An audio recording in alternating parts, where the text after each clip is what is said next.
Michel de Montaigne on the limits to self-discovery and self-expression. By John Vespasian. Social constraints are not a new phenomenon in history. In one way or another, they have existed as long as social structures. They reflect the displeasure of the people who hold the dominant opinions and their attempts to prevent criticism and irreverent comments. Michel de Montaigne, 1533–1592.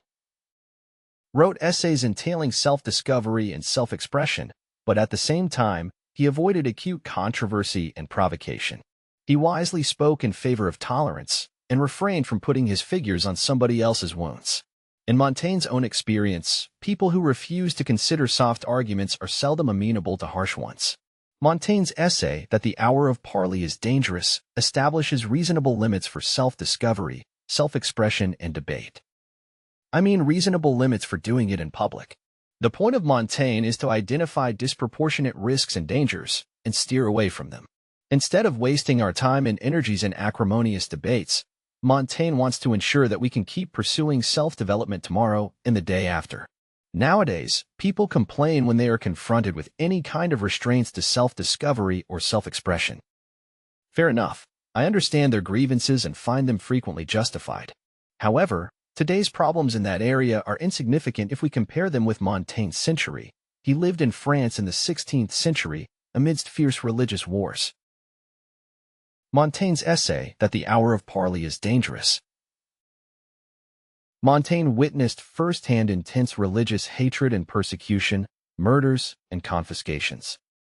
Hundreds of thousands resorted to leaving the country and going into exile, mostly to the Netherlands. Those who remained in France had to keep a low profile, fearing the sudden reignition of social strife. When people hate each other, noted Montaigne, they rarely listen to arguments. Emotions take over and prevent rationality from functioning, and without dialogue, negotiation becomes practically impossible.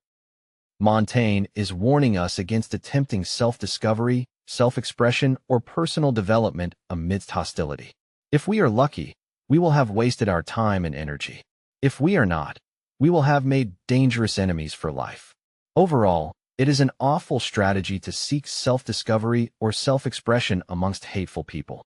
Who on earth has the energy to invest in counterproductive activities? There are much better ways to pursue personal development. Let us heed Montaigne's advice in this respect. Montaigne's advice on when to pursue self-expression. Let us not waste time with people who had lied to us in the past. Chances are that they will continue to lie in the future, or that they will manipulate us in some way or another. During his period as a practicing lawyer in Bordeaux, France, Montaigne had witnessed the worst of human nature in action. On many occasions, the underlying problem could have been avoided if the claimant had refrained from dealing with people of bad character. It takes experience to assess a person's character accurately, but we don't need to do all the work ourselves. Nowadays, the internet has made it easier for us. Before making an investment or a major purchase, it is wise to check the counterpart. Do they have a good, solid reputation? If there are negative reviews, do they appear credible? Do they refer to major flaws or to secondary aspects?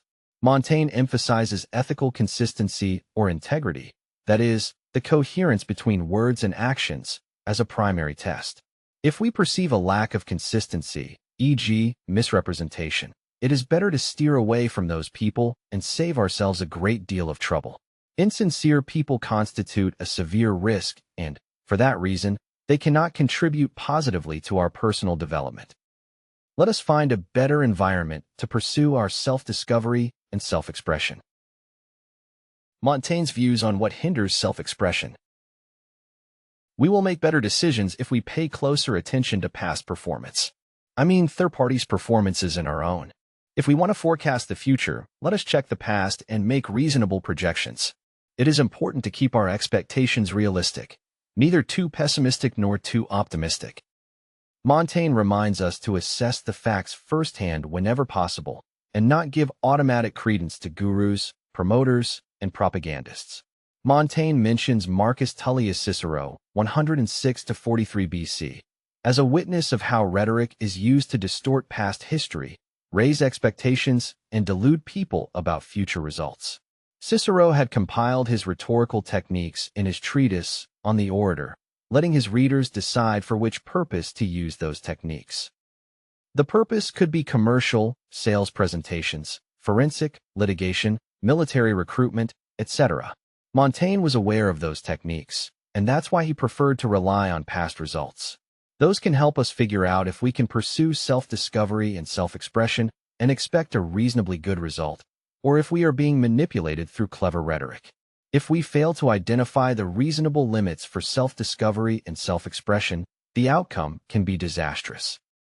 Nowadays, the damage might not be so large as in the wars of religion of the 16th century, but it can still be sizable.